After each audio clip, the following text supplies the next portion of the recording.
انت نازل ميدان التحرير يا بوحه، ده احنا نازل لك مخصوص النهارده، قول لنا بقى ايه في ايه؟ ايوه انا جبت الشعب اهو، جبت الشعب كله اهو عشان يشوف الدهون، عشان يشوف الدهون اللي ضربتها اهو، الشعب كله اهو.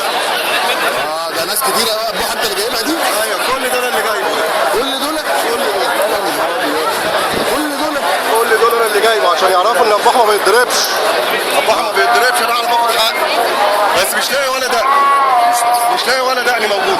انت بتدور عليهم؟ اه بدور عليها، في دقن اللي خدتها في وشي دي انا مش ناسيها خالص؟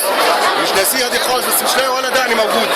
طب وبعدين طب هتعمل ايه؟ الشعب، انا الشعب قعدت انا بالشعب هنا في ميدان التحرير، الشعب